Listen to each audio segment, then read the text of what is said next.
so damn tired of being lied to. I don't think I can deny it anymore. You can stick to your story if you think it flies, but I'm not gonna buy it anymore. Hello, and thank you for joining me here for the 167th episode of Congressional Dish. I'm your host, Jennifer Briney. For those of you unfamiliar with Congressional Dish, I started this podcast about 5 years ago, simply because I was a Congress watcher and I wanted to talk to other Congress watchers, but I didn't know any other Congress watchers. And so I started a podcast so that if nothing else, I could talk to myself. For the first 2 years, because I knew nothing about Congress, I read every bill that passed the House of Representatives, or I tried to anyway, because it turns out that they don't read the bills. But what I discovered is that Congress, despite many of its current problems, is a fascinating window not only into our government, but into the world. And the reason is there's no subject that Congress doesn't touch. And Congress is changing our laws constantly in ways that affect our personal lives, but are rarely discussed in our for-profit big media landscape. And because the corporate media is incentivized to stay quiet about stories that make government officials look bad, because the majority of the literally billions of dollars in legal bribes, known as campaign contributions, that are collected by presidential and congressional candidates, it goes to these big media companies for ads. You know, we focus so much on the politicians being paid off that we forget that most of that money just goes directly to the corporate media. And that means that most of our major sources of information are paid off too. And so that dynamic was making me insane. And I was watching every day really important things become law on a regular basis. I had no one to talk about it to because nobody knew. And so that's why I started this podcast. But because I'm just a curious person with no special knowledge, I made the show notes the cornerstone of my work. And so today in this episode, I'm going to share with you the big picture in my head of what I think is going on in the world right now. But it's really different from what you're used to hearing and seeing on TV. And the thing is, I don't want you to take my word for any of it. I feel like trust is earned and a lot of you don't know me. And so what I've done for this episode and for every episode of Congressional Dish is that I've provided you with detailed show notes that will give you links to all of my sources. In this episode's show notes, I've provided links to every provision of the law I'm going to tell you about today. I provided links to every article that I read for background research, and I provided links to the source of every sound clip that I used, along with timestamps and transcripts so you can judge for yourself if I took these comments out of context. I've done everything I can to make it easy for you to fact check everything I'm about to tell you and to hopefully jumpstart your own research, because there are a lot of fascinating rabbit holes in those show notes. But in these last 5 years, I've learned a lot, and I've done it on air. And all I'm really trying to do here is to add dots of knowledge to the stuff that we already know. And so today, I'm going to tell you an incomplete story, actually a few incomplete stories. And because I don't have all the answers, I can't give them to you. But what I can do is share the dots that I've collected, dots that not too many other people are seeing, so that you can add these dots to the ones that are already in your head and then connect them to form your own vision of the big picture. And so that's my goal here today. But after 5 years of studying Congress for a living, I have a pretty good feel for how this Congress operates. And so instead of trying to read every bill, I'm focusing on the bills, laws, and hearings that are the most consequential for not just our American lives, but for people all over the world. And the law I researched for this episode is one of those that affects the entire world in life and death ways. Tonight, I'm going to tell you about the most important things I discovered by reading the National Defense Authorization Act for 2018. This was a 750-page monster. They pass this every year, and this authorizes the United States war activities. Now, to be clear, this is a law that doesn't give the War Departments their money. This law tells the War Departments what they're allowed to do with their money. And just this morning, the War Departments were given the money to do these things. And so it's go time. And this year, unfortunately, let's just say that peace on earth is not coming anytime soon. So here's one of the ways that I know. Here is Senator Bob Corker of Tennessee. He's the chairman of the Senate Foreign Relations Committee. And on October 30th, his committee held a hearing on the war authorizations that were passed in the wake of 9/11. These have legalized, at least domestically, the wars that we've launched since the Twin Towers fell. And some of these wars we're all aware of, but some of them probably were not. In his last War Powers Resolution letter to Congress, the President identified the following 19 countries where U.S. military personnel were deployed and equipped for combat: Afghanistan, Iraq, Syria, Yemen, Somalia, Libya, Kenya, Niger, Cameroon, Uganda, South Sudan, Democratic Republic of Congo, Central African Republic, Djibouti, Jordan, Turkey, Egypt, Cuba, and Kosovo. And that's not even an exhaustive list. So in the 2018 NDAA, I discovered that we also have troops in Colombia, for example. We have 800 troops and 600 contractors to be exact. But for some reason, you just heard it, Colombia didn't make Corker's list. And so I don't know how exactly they're counting where we're actively at war, but we do know that we have military ready to fight in at least 20 countries, some of which I didn't even recognize as countries. So like the Central African Republic, I'm not proud to admit this, I didn't know that was a thing. So I certainly didn't know that we had troops fighting there. And I think the most basic question that at least we should be asking is why? You know, why the hell are we sending troops to places where a lot of us have never even heard of? And after 15 years of asking why we fight and 5 years of studying it full time, I think I know the answer now, or at least I'm starting to. And what I've discovered by watching world leaders who discuss this openly with each other is that the big picture goal of our foreign policy is to get every country on earth to participate in one global economic system. So the first rules for this new global economy were written immediately after World War II in the form of trade agreements, which always govern so much more than just trade.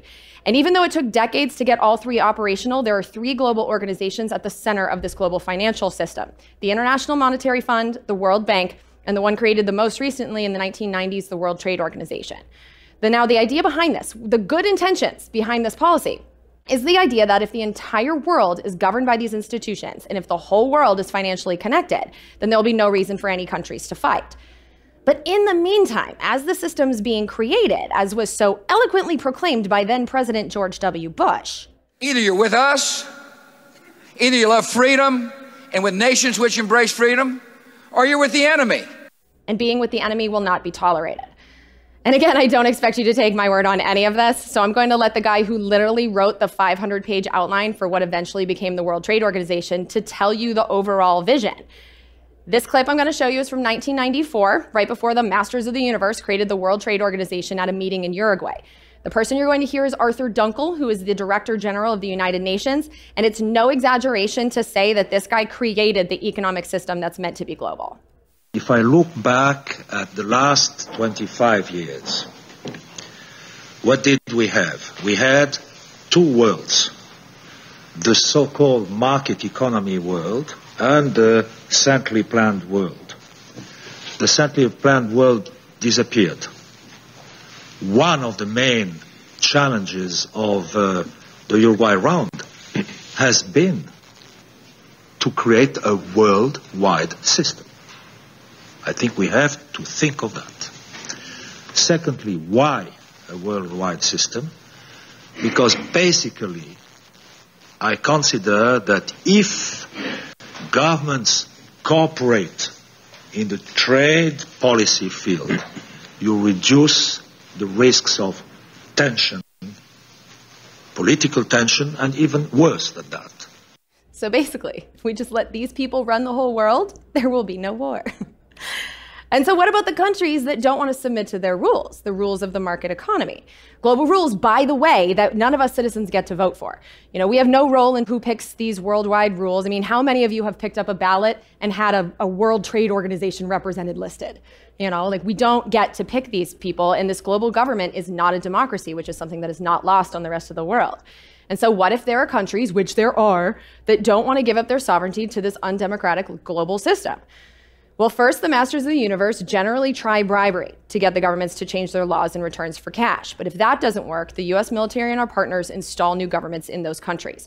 New governments staffed with people who are willing to change their laws to match the market economy rules. And so basically, our military is the muscle for what I usually call the world trade system. Here's Senator John McCain from January of last year, 2017. For 7 decades, the United States has played a unique role in the world. We've not only put America first, but we've done so by maintaining and advancing a world order that has expanded security, prosperity, and freedom. This has required our alliances, our trade, our diplomacy, our values, but most of all, our military, for when would-be aggressors aspire to threaten world order. It's the global striking power of America's armed forces that must deter or thwart their ambitions. Too many Americans seem to have forgotten this in recent years. Too many have forgotten that our world order is not self-sustaining. Too many have forgotten that while the threats we face may not have purely military solutions, they all have military dimensions. In short, too many have forgotten that hard power matters, having it, threatening it, leveraging it for diplomacy, and at times, using it. Fairly or not, there is a perception around the world that America is weak and distracted, and that has only emboldened our adversaries to challenge the current world order. Now, if you really want to understand this, I highly recommend reading the book, The Pentagon's New Map by Thomas Barnett. A few years ago, after I started Congressional Dish, I was tipped off by a listener who works in DC, and he told me that this book has been read by many of the most powerful people in our current Congress. So I bought a copy. And sure enough, the chairman of the House Armed Services Committee, Representative Mac Thornberry of Texas, this guy's been in Congress for over 2 decades, and he's the main author of the 2018 NDAA. Well, he's quoted on both the inside flap and the back cover singing this book's praises. And to be honest with you, I hated this book. I found the author arrogant and borderline evil, but I feel like if you want to know what's going on in Washington, you should read what they read. So here's a few quotes from the book if you don't want to read it. Quote, "Our model of future peace prevails so long as our willingness to wage just wars does not falter. America's gift to the world is not military empire, but economic globalization and the collective security it both engenders and demands," unquote. Quote, "We must encourage the spread of legal rule sets, which over time establish the conditions under which economic development and later democracy can flourish. We also seek to protect the global economy from disruptions to its functioning," unquote. Quote, "America's role in providing globalization's security is merely removing from the playing field those actors who willfully disregard its emerging rule sets," unquote. And in case you're wondering why most of us citizens are unaware of the reasons behind our wars, reasons which are, again, openly discussed by the Masters of the Universe meetings that most people just ignore on C-SPAN, why aren't you being informed of this overall goal? Well, quote, "We also engage in what are known as psychological operations to convince the civilian population that our goals in conducting any war will serve their long-term interests," unquote. So what I'm discovering is a story as old as humans. It turns out that the richest, most powerful people in the world still want to control all the money in the world. And what's new is that the United States military is acting as their muscle, and us United States citizens are paying for it with our money and with our lives. Now, like I said before, the first step towards getting an unwilling country to change their economic laws isn't military force, it's financial coercion. And the International Monetary Fund is the main player in this game. The way this works is that the countries that don't participate in the economic system often find themselves short on cash. Now, this can be for a lot of reasons, and a lot of those reasons are often the fault of the countries themselves. But oftentimes, sanctions are involved, because sanctions really should be thought of as economic warfare because they cut off people, companies, and countries from sources of funds. And so what happens is that the International Monetary Fund, or IMF, the IMF loans struggling countries money, but in return, the IMF demands that the country change its economic laws. And the changes they demand are ones that make the country much more corporate friendly. In general, and I've witnessed this myself over and over again, there are 3 economic principles that can be found consistently in IMF reform demands, which are, again, changes to law that are demanded of countries in return for cash. First, governments should remove regulations that stand in the way of the accumulation of profits by private businesses. Second, governments should sell off any assets that corporations could be running for a profit. And third, governments should dramatically cut back funding for social programs for their citizens. And if you want proof of this, A Long History of the IMF Demanding Changes, this was a book that changed my life. A Long History of the IMF Demanding Changes in Countries Around the World is documented brilliantly by Naomi Klein in her book, The Shock Doctrine. But to show you this playing out in real time, let's take a look right now at Iraq. Now, we all know, I assume, that we overthrew Iraq in 2003, right? Let me see heads bob. Okay. I think that's probably the most obvious regime change of all time. And so here we are 15 years later with thousands of our troops still in Iraq, and here's what's happening. This clip is of Joseph Pennington. He's the current Deputy Assistant Secretary for Iraq at the State Department. This was from October 3rd in an empty House Armed Services Committee hearing that was not aired on C-SPAN. I would also point out the support that we have provided to the Iraqi government in terms of getting its fiscal house in order on the economic side. The economic pressures that Iraq has been under because of the conflict, the presence of ISIS, the collapse of oil prices, the humanitarian crisis, that created an economic crisis both in Baghdad and Erbil. of massive proportions. We and other G7 partners stepped forward to fill the fiscal gap. We through a sovereign loan guarantee, $1 billion sovereign loan guarantee, which the Iraqis then followed up by borrowing in the private market. That would not have been possible without our support. And getting a deal with the IMF, which provided the additional financing necessary to close that gap and keep the government on its feet during this time of tremendous challenge. Again, would not have been possible without U.S. support, and that the IMF program has been the key to starting the government on a path of significant economic reform, which they are complying with the conditions of the IMF program. So IMF reforms, getting countries to change their economic laws so that multinational companies can get in there to extract profits. I'm pretty sure that's what we're fighting for. And so, with that in mind, today I want to highlight the provisions of the NDAA that have to do with Russia, because I don't think I need to show you that Russia has been a focus of our government officials for the last year. We all know this too, right? Okay. Well then, it should come as no surprise that Russia is a target for our war authorization this year. Because in World War II, Russia, then the Soviet Union, they were our ally. And it was only after World War II, as creating this new economic system became the focus of some countries, ourselves included, that Russia came to be looked upon as an enemy. And what was their sin? Communism. They chose to operate their government using a different economic system, one that's centered upon government control of industry and far fewer opportunities for corporate profit. Now, over the years, NATO, which is the military alliance formed after World War II, the military alliance of countries that mostly do match their economic laws to that dictated by the World Trade System. Well, NATO has grown so large that it is now coming right up to Russia's doorstep, which, as you might imagine, the Russians consider a threat. Here's former Vice President Joe Biden speaking to the Council on Foreign Relations, which, for those of you who are unfamiliar, the Council on Foreign Relations is where the masters of the universe congregate. And so if you want to see them plotting world domination for yourself, just look up the Council on Foreign Relations on C-SPAN, because I'm genuinely shocked that these creeps speak so freely about these meetings. And they do it on TV, but they know that we're not watching, so why not? But anyway, here's Joe Biden. He's talking about Russia's position in the world. They cannot compete against a unified West, and I think that is Putin's judgment. And so everything he can do to dismantle the post-World War II liberal world order, including NATO and the EU, I think is viewed as in their immediate self-interest.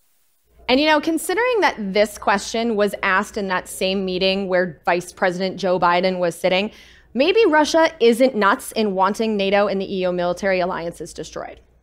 In the piece, the two of you say that there's no truth that the United States, unlike what Putin seems to believe or say, that the U.S. is seeking regime change in Russia. So the question I have is, should we be? And if not, if we shouldn't be seeking regime change, what should we be seeking in the way of political change inside Russia? What's an appropriate agenda for the United States vis-a-vis Russia internally? I mean, can you guys imagine what would happen if there was a video of Russian leaders sitting around being like, do you think that we should overthrow the United States government? Like, what's the role that Russia should play in their internal politics? Like, what would our reaction be? Because I'm pretty sure that I know what the reaction would be because I've seen it on TV all the time. We would say, you have no role in our internal politics. And yet, here we are talking about maybe regime changing them. It's pretty hypocritical and arrogant, if you ask me. And I can totally see why Russia would consider us a threat. And I guess the thing as I'm watching all of this is it's very strange to me because I was 7 years old when the Berlin Wall fell. And so for basically my entire life, we were cool with Russia. Maybe that's why this Red Scare bullshit doesn't work on me. I've never feared communism and economic systems that, exclude ExxonMobil and JP Morgan Chase from markets. Like, it just doesn't scare me. And so for most of my life, Russia wasn't being consistently demonized like it is now. And what's concerning me is I'm starting to see repeats of Cold War programming on television. And while it may seem like the renewed Russian hatred started with Donald Trump's election, because we've all seen the storyline that Russia interfered in our election by maybe hacking the Democratic Party and exposing their corruption, and by pushing, bullshit stories on social media. All of that is being branded as election interference. And instead of getting mad at the Democratic Party for being so corrupt, you're supposed to get mad at Russia. And that's even though the claims are unproven, and more importantly, how dare voters get information that the masters of the universe didn't want us to get? And how dare anyone post crap on the internet? Ooh, Russia. It doesn't freak me out. But the things that I've been watching play out on C-SPAN for years, I've been watching this on C-SPAN for years, and the anti-Russia stuff didn't start in 2016. It really revved into high gear in 2014 when Russia interfered in our regime change in Ukraine. So, Ukraine is Russia's next door neighbor. In Ukraine's neighborhood, natural gas is a pretty big deal. Russia on one side of Ukraine has a lot of it, while Europe on the other side does not. But Europe needs it, especially for heating homes in the winter. And guess where the gas pipelines that connect Russia to Europe, including Russia's largest pipeline, are located? That's right, Ukraine. Now, in 2006 and 2009, Russia and Ukraine couldn't agree on gas prices, so Russia cut off the gas supply, which also cut off the gas supplies to Europe. Now, obviously, having the ability to cut off gas supplies gives Russia a lot of power over Ukraine, and Ukraine's position as middleman in Europe's gas purchases makes Ukraine important to the world trade system as well. But aside from being an important location for fossil fuel transportation, Ukraine itself is a valuable treasure, because aside from being blessed with lots of fertile land perfect for growing food, it's also sitting on top of some enormous shale formations which have yet to be fracked for natural gas. The largest of these formations is on the eastern side, the Russian side of the country. And there's also a lot of gas under the peninsula that hangs off the southern coast of Ukraine called Crimea. And while Ukraine has a lot of gas under its soil, it doesn't have the technology to frack it right now. So Ukraine is still largely reliant on Russia for its gas. And so keeping that in mind, here's a little bit of recent history. Back in 2011 and 2012, Ukraine needed money, and the International Monetary Fund was willing to give Ukraine some money if Ukraine's government, headed then by President Viktor Yanukovych, would change Ukraine's economic laws to make the country more open to multinationals. Some of the demands that were made by the IMF include they wanted Ukraine to allow multinational banks to buy Ukrainian banks. They wanted Ukraine to cut regulations limiting the extraction of profits by a bunch of other industries. They wanted Ukraine to limit the wages of government workers and cut government jobs. They wanted Ukraine to make cuts to their health and education spending. They wanted the government of Ukraine to eliminate subsidies that made gas prices more affordable for Ukrainian citizens. And the IMF wanted Ukraine to privatize their gas industry, which are some pretty tough strings. But it appeared for a while that the Ukrainian government was on board, the Ukrainian government headed by this guy Yanukovych, because they were starting the process of economic integration with the world trade system in return for that cash. Because in 2013, Ukraine's government was negotiating terms of an economic partnership with the European Union. And multinational corporations, knowing that privatization of Ukrainian assets was a demand, they were lining up to get a piece of the Ukrainian pie. For example, Ukraine signed a 50-year, $10 billion fracking deal with Chevron just a few weeks before the EU deal was supposed to be signed. However, 2 months before that economic partnership with the EU was to be signed, Russia threatened its next-door neighbor Ukraine with sanctions, which are economic warfare, if it signed the EU deal. And then 1 week before Ukraine was supposed to sign the deal with the EU, Ukrainian President Yanukovych backed out of it. So instead of accepting the IMF money and integrating in economically with the market system, Ukraine accepted a deal from Russia that included a $15 billion loan, a price cut for natural gas, and Russia was demanding no changes to Ukrainian laws. Basically, President Yanukovych was offered the choice between entering the global economic system we've been pushing since World War II with strings, or partnering with their next-door neighbor with no strings. And Ukraine chose the stringless deal with neighbor Russia. Or supposedly stringless deal, I mean, who knows? But that's when shit hit the fan. So in December of 2013, a month after Ukraine backed out of its expected merge with Europe, anti-government protests happened in Ukraine. And there were some very strange guests at these protests, including Republican Senator John McCain of Arizona, Democratic Senator Chris Murphy of Rhode Island, and Assistant Secretary of State for Near Eastern Affairs, Victoria Nuland. Now, as reported by Reuters, Senator John McCain not only attended the anti-government protest, but he got up on stage and told the protesters, quote, "We're here to support your just cause, the sovereign right of Ukraine to determine its own destiny freely and independently, and the destiny you seek lies in Europe," unquote. Then, 1 week after returning from Ukraine, Senator John McCain spoke to another one of those creepy world leader groups, the Atlantic Council, and this is what he said. If Ukraine's political crisis persists or deepens, which is a real possibility, we must support creative Ukrainian efforts to resolve it. Senator Murphy and I heard a few such ideas last weekend, from holding early elections, as the opposition is now demanding, to the institution of a technocratic government with a mandate to make the difficult reforms required for Ukraine's long-term economic health and sustainable development.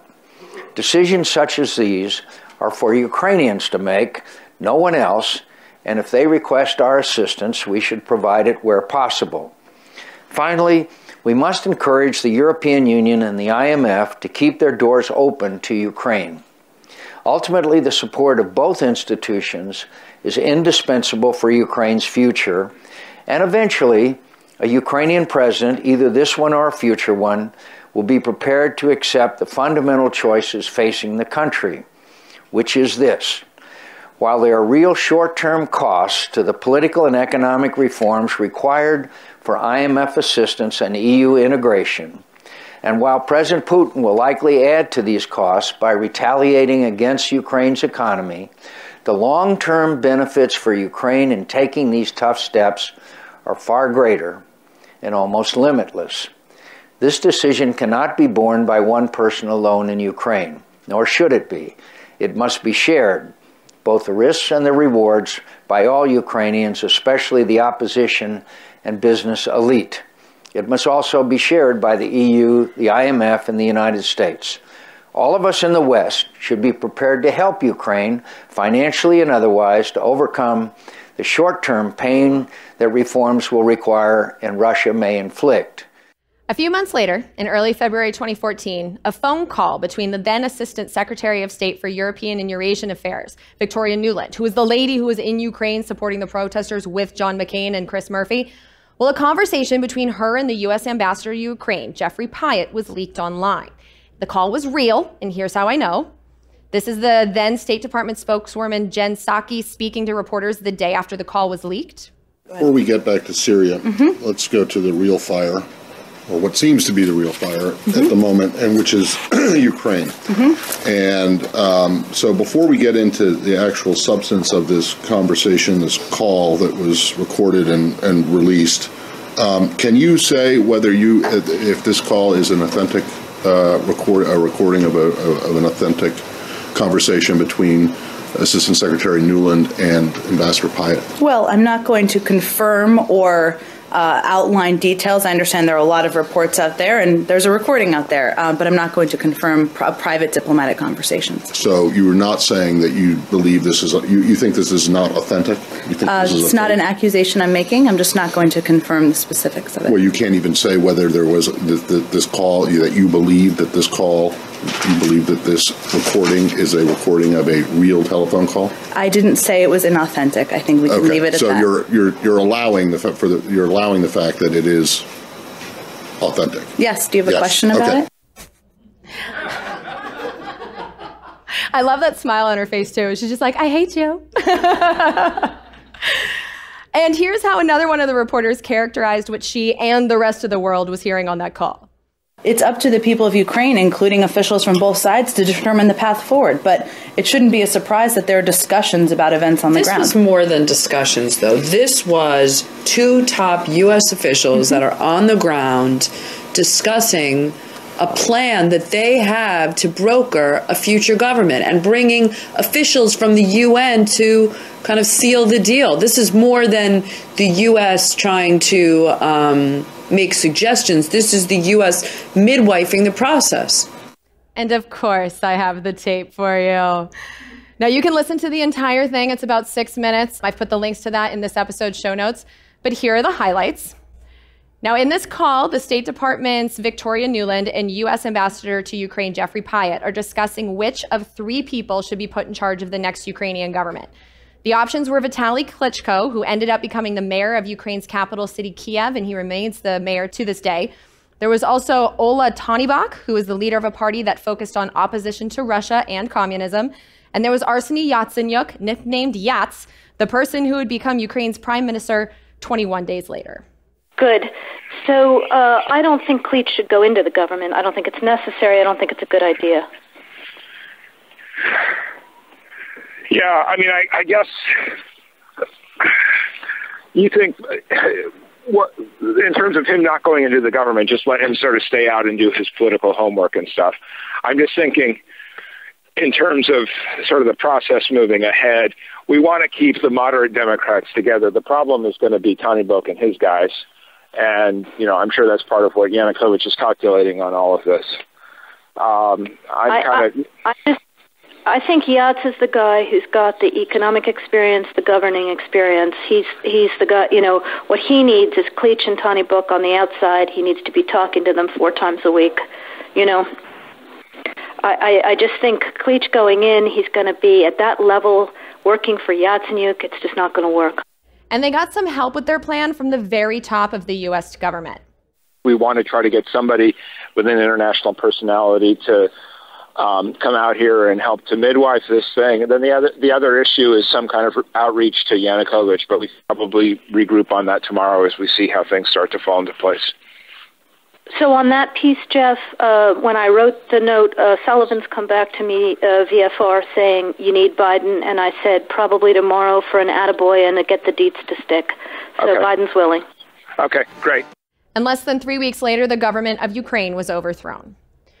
The way it went down is that the Ukrainian parliament somehow voted to remove Yanukovych a little under 2 years before the end of his term in a move that Yanukovych called a coup. 5 days later, Yats, the guy, became prime minister of Ukraine. And less than a month later, Ukraine signed that pact with the EU and went back to negotiating with the loan sharks at the IMF for the cash that Ukraine needed. And just 2 weeks ago, we got another piece of evidence pointing towards our interference in the government of Ukraine. This time from the big mouth of former Vice President Joe Biden, the guy who was tapped by Victoria Nuland to get the deets to stick. Here he is speaking to the Council on Foreign Relations on January 23rd. I was, but it just happened to be that was the assignment I got. I got all the good ones. So I got Ukraine. And I remember going over convincing our team, or others too, convincing us that we should be providing for loan guarantees. And I went over for, I guess, the 12th, 13th time to Kyiv, and I was supposed to announce that there was another $1 billion loan guarantee. And I had gotten a commitment from Poroshenko and from Yatsenyuk that they would take action against the state prosecutor, and they didn't. So they said they were walking out to press conference. I said, no, I said, we're not going to give you the $1 billion.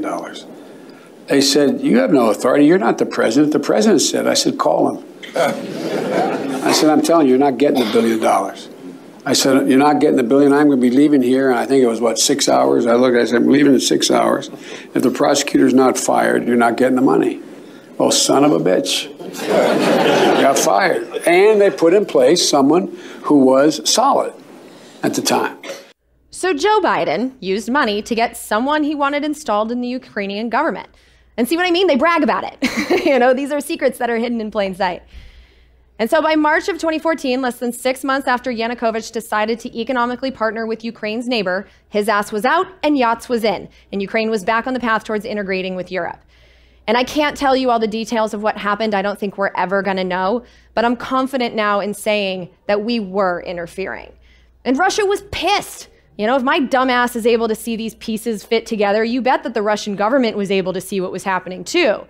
And so the same day that Yats became prime minister, Russian troops began arriving on the peninsula that hangs off the southern coast of Ukraine called Crimea, a peninsula that was Russian until 1954 when Russia gave it to Ukraine. Crimea is a peninsula that houses a major Russian military base and is home to their Black Sea Fleet. And after seeing the government that had just agreed to partner with them replaced somehow, they decided to take Crimea, along with their military base and the shale formation of natural gas. This is what has been branded here in the United States as the Russian invasion of Ukraine. And was it right? Was it wrong? I don't know. But I can at least understand why they did it.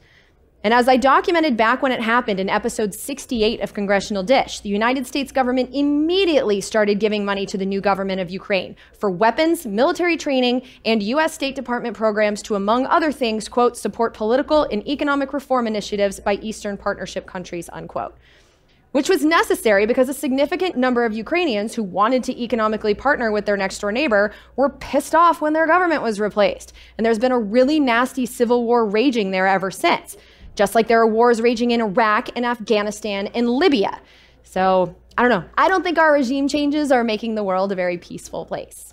But anyway. During the Obama years, I know we've provided at least $3 billion in loan guarantees to the new government of Ukraine. And what that means is that we told the banks that if Ukraine can't pay back that $3 billion, us US taxpayers would. And Ukraine can't pay it back. There's a civil war. So not only is our tax money going to a country that a lot of us can't find on a map, but the multinational banks are taking a cut too. And that doesn't even count all of the assistance that we've given the new government. I've already told you that from the very beginning of this new regime, we've been giving the new government defensive weapons, is what they call them. And then I lost track for a while because I was looking at other things. But last year's NDAA included a U.S. taxpayer-provided, quote, comprehensive border surveillance network, unquote, and training for Ukraine's military leadership. And now this year, we're giving the Ukrainian government even more. This year, thanks to the 2018 NDAA, we will be adding coastal defense ships, counter landmine technologies, radar systems, education and training for Ukrainian healthcare specialists, and healthcare treatment for wounded Ukrainian soldiers, including transportation, lodging, meals, and other, quote, non-medical support, unquote, whatever that means, which is more than we provide to our own people. You know, healthcare specialists in our country, they get their educations along with tens of thousands of dollars in debt. And our soldiers, when they come home wounded, do you know who drives them to their doctor's appointments? Their moms. You know, we don't pay all the expense of our guys when they get injured, often for life. In fact, this same NDAA financially fucks over our soldiers so that the pharmaceutical companies can make more money. Because you see, our soldiers have had a set price for all of their prescription drugs for a long time. But now, thanks to this NDAA, the out-of-pocket costs for every category of prescription drug will increase starting this year, with the most egregious one being the cost of 90-day supplies of mail-order generic drugs. Up until 4 weeks ago, these drugs were covered for our troops free of charge, but now they're going to have to pay $7, with that cost doubling by 2027. This is the first time that price increases are built into law, increasing almost every year for the next 10 years. And after 2027, the Defense Secretary will get to determine the increases in drug costs for military members based on whatever the drug companies demand. So yeah, while we are going to pay for the healthcare costs for Ukrainian soldiers, we're raising costs on our guys. And I don't know who voted for that. I'm getting all mad. So yeah, we're still co-creating a government for Ukraine, including building them a military. And that is not our only involvement in that region, because as I first discovered in episode 136, since 2014, we've been building up our military in the Baltic states too, which are Estonia, Latvia, and Lithuania. And I think I found a likely factor in that military buildup.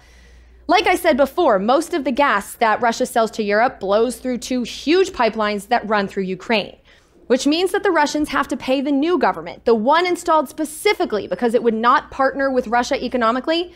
Well, Russia needs to pay that government whatever it demands to send gas through Ukrainian territory. So obviously this is not an ideal situation for Russia.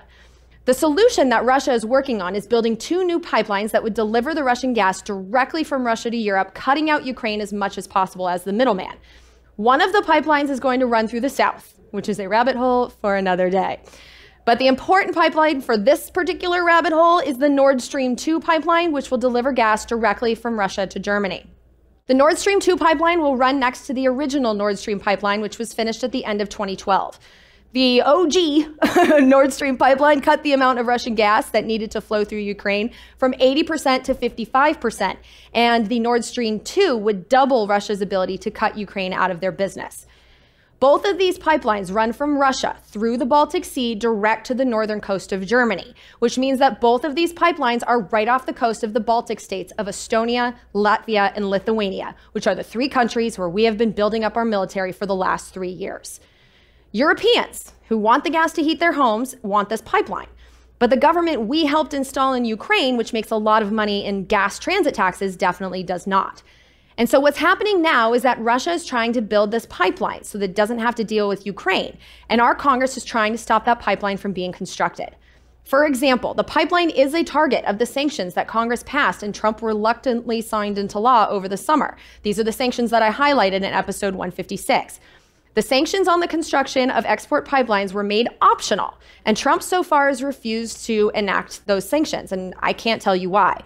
But I'm not going, just basically because I'm not going to play that game of like trying to get in the mind of Donald Trump. Like, no. But Secretary of State Rex ExxonMobil Tillerson has spoken out against this pipeline. And so the people pulling Trump's strings are definitely trying to sabotage the pipeline. And literally 99% of Congress voted to enact those sanctions. For those of you who are curious, there were 3 Republicans in the House who voted no. And in the Senate, there was 1 Republican who voted no, Rand Paul, and 1 independent, Bernie Sanders. Everyone else voted yes. And here's Representative Tim Ryan of Ohio explaining why. What's happening with these sanctions here and the targeting of Russian gas pipelines, their #1 export, I think, is entirely appropriate. The Nord Stream 2, which carries gas from Russia through the Baltics to Germany, and I know Germany isn't happy about it, but this is something that we have to do. And the point I want to make is we have to address this issue in a comprehensive way.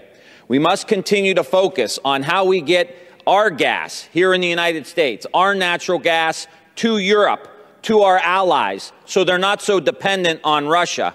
We got to have the sanctions, but we also got to be shipping liquid natural gas to some of these allies of ours so they're not so dependent on the Russians, which is part and parcel of this entire approach. I yield back the balance of my time. So we're attacking the pipeline financially and building up our military in Russia's border right along the route of the Nord Stream pipelines. And I don't know which of these is the main motivating factor, but the purpose is to hurt Russia economically and to create new customers for the multinational fossil fuel companies currently extracting gas from underneath our American feet and poisoning us in the process. But as for the military buildup, it was launched in 2014 and was originally called the European Reassurance Initiative. And in episode 136, I found out that it was greatly expanded last year, with funding jumping from 58 million in 2016 to 1.6 billion in 2017, which is 27 times the amount of funding that this program received before the election. And that expansion is going to continue in 2018. The 2018 NDAA makes it official U.S. policy that the U.S. should, quote, support the sovereign right of all European states to pursue integration into the European Atlantic community through institutions such as NATO and the European Union, unquote. And our policy will also include, quote, investments in increased permanently stationed and continued rotational forces, as well as the facilities and infrastructure necessary to support United States presence and training, unquote. And the law orders the Defense Secretary to submit a plan to make that happen. Specifically, the NDAA orders a plan for the next 5 years of the renamed European Deterrence Initiative. So it started as the European Reassurance Initiative, as like, hey, Russia, like, don't worry about it. We're just telling the Baltic states we have their back. And now it's the European Deterrence Initiative, as in, hey, Russia, look at all our killing machines. Don't fuck with us. So I think that's a harsher tone. And I think that was the purpose of the name change. And along with that new name, this new plan will also include a list of potential new locations and logistics for adding permanently stationed United States forces in Europe. And here's some insight as to why we might be doing this. Last summer, there was another Masters of the Universe meeting in Aspen. You guys, this happens all the time. You really should watch C-SPAN. There's so many of these things. So they went to Aspen in the summer. I'm sure it was lovely. And there was a panel of national security advisors for both of the last 2 administrations. Now, I have the full video of this meeting for you, and it was fascinating from start to finish. But here's Stephen Hadley. This was George W. Bush's national security advisor from the second half of his presidency. We're putting battalions, we NATO, putting battalions in the 3 Baltic states and in Poland and in Bucharest. Battalions, are, 1,200 people, 1,500 people. Russia is going to have an exercise in Belarus that newspaper reports suggest maybe up to 100,000 people and 8,000 tanks. I think I've got that number right. This month. More tanks than Germany, France, and UK have combined. And we have to be careful that we don't get in this, very confrontational, rhetorical position with Russia and not have the resources to back it up. So basically, we're building up our military so that we can be prepared if the war of words that we are all familiar with turns into actual war. And those exercises that Stephen Hadley told us about, those did take place in mid-September. These exercises are certainly a real workout for the various branches of the Russian armed forces. But they're also intended as spectacle, with the pictures of the action intended for broadcast around the world. The message, especially to the U.S. and its NATO allies, is taking on Russia would be a mistake.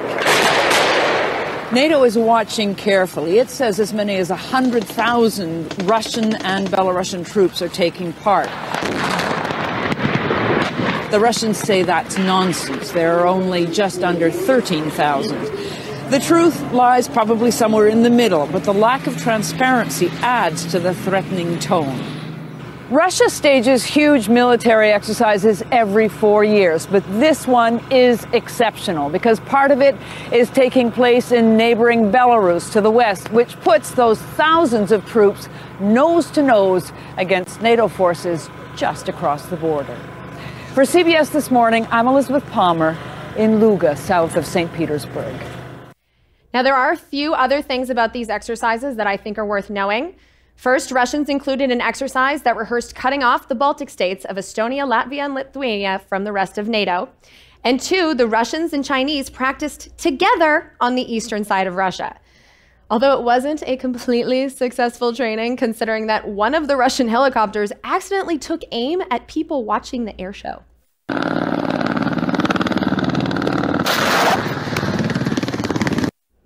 Can you imagine?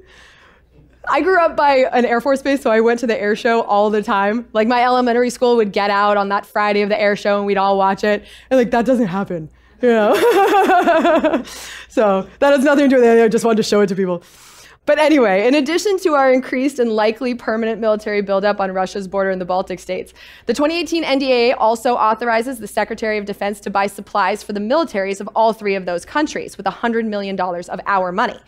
The money can also be used to buy so-called defensive weapons, including surveillance drones and lethal weapons. And we can also give them money for leasing intelligence from United States for-profit spook businesses.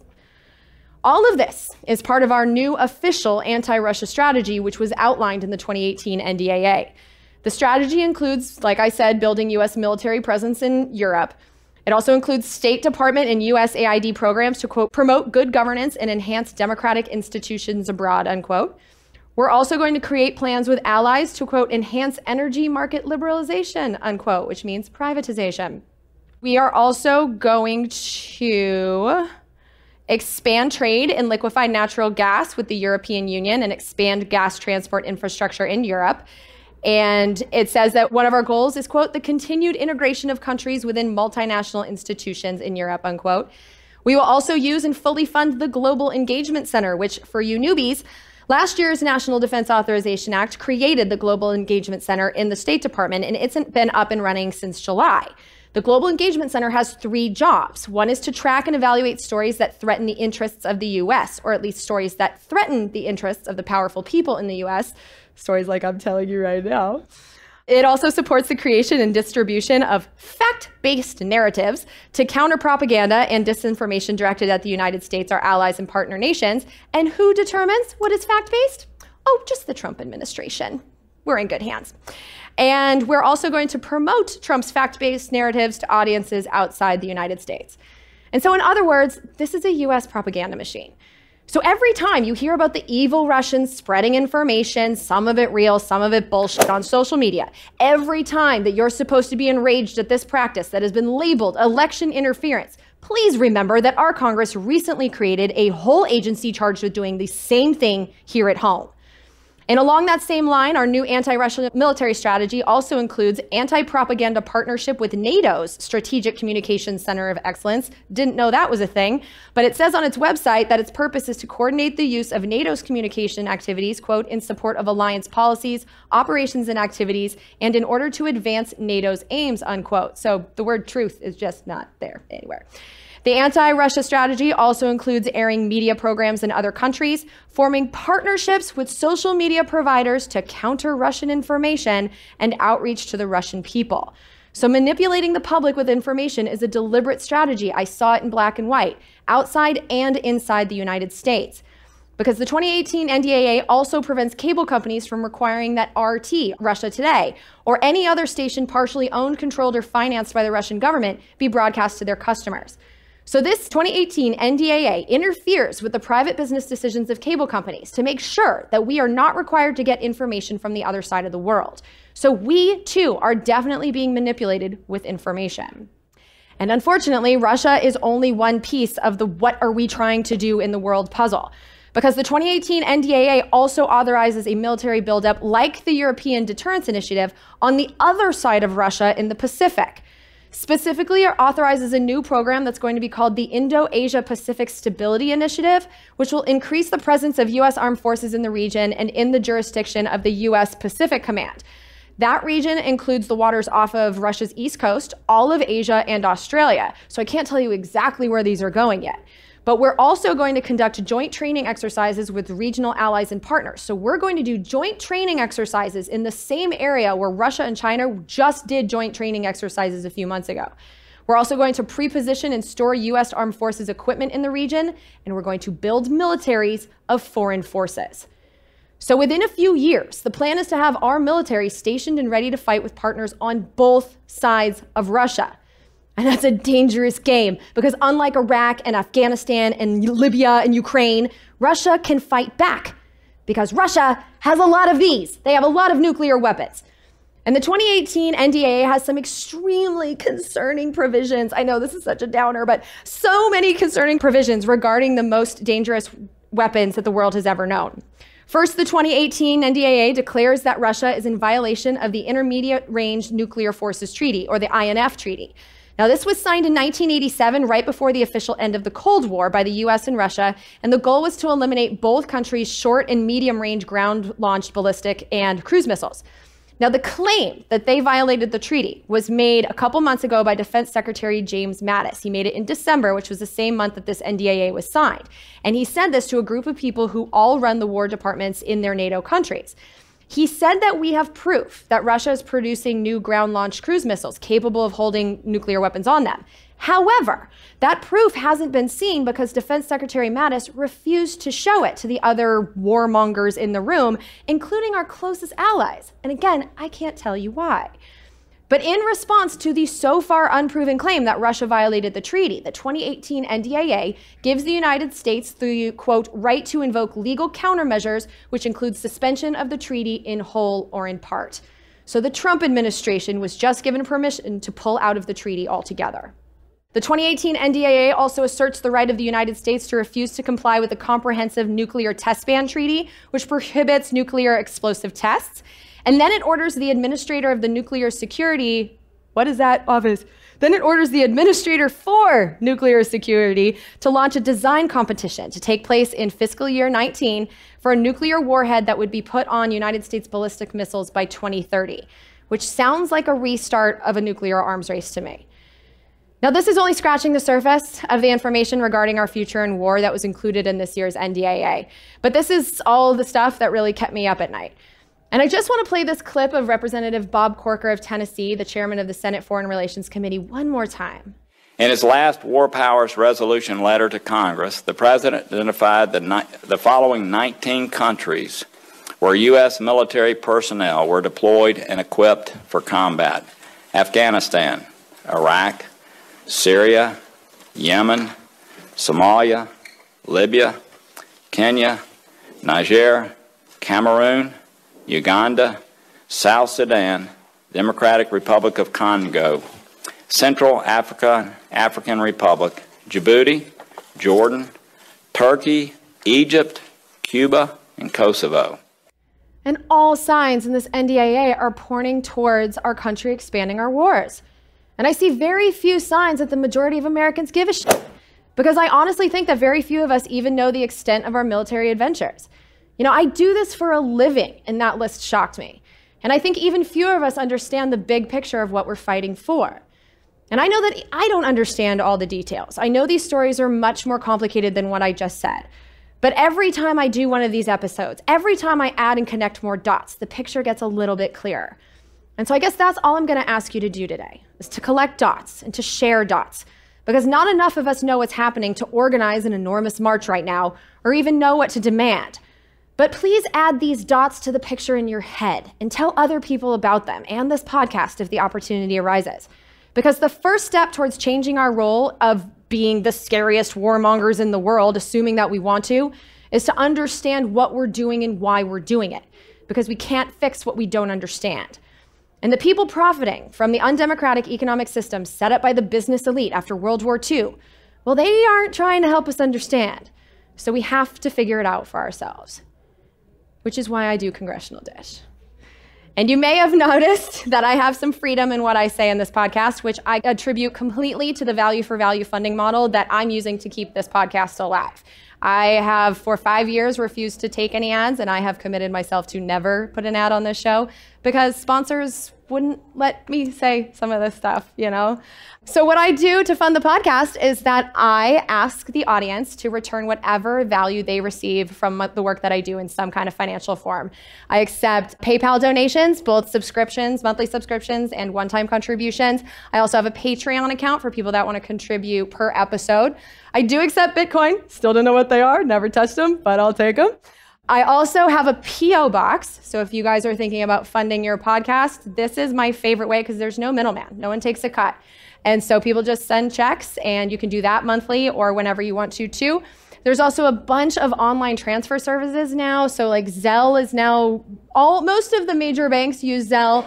There's also Pop Money, and Venmo is getting more and more popular. But however you choose to contribute to the podcast, just know that you are the reason that it still exists. So please contribute if you enjoyed this show, and thank you so much for being here.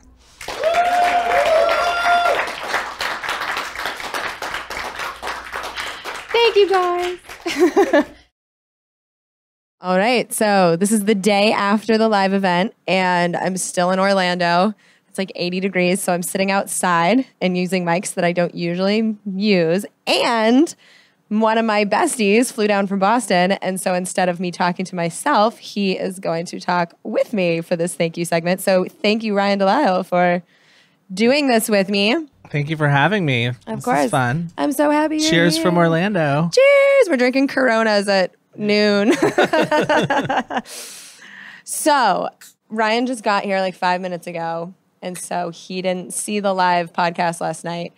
So I'm excited about it. It went really well, although the room was like half full.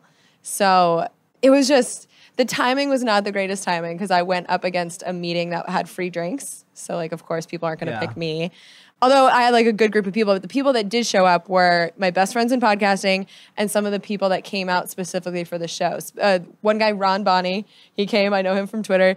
And then this guy, Lance, and I've talked to him on Twitter forever, but I didn't know him as Lance. I knew him as his like, it's academics, but he spells it all wrong. So now you know he's not a Russian bot. No, he was so nice. It was cool. Like, the more I meet the listeners, the less scary it is. Like, they're not stalkers. They're lovely people. So that was cool, and I got to meet them.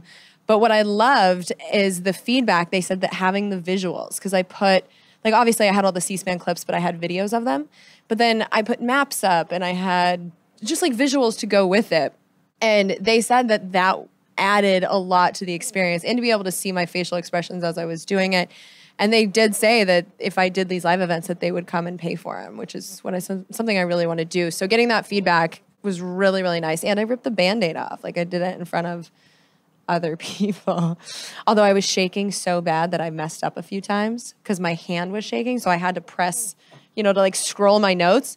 And I was shaking so much that I was pressing it too early in the beginning. So the first half was, or like someone would move and I'd be like, why are people moving? Are they leaving? Are they mad at me? So I need to get over my own.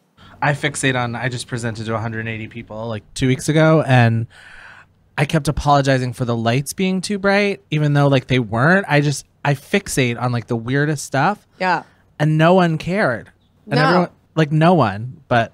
Yeah. And then afterwards, I got some feedback on the content. I was really nervous because I was like, is this too like Alex Jones, New World Order for you guys? Like, was this too much?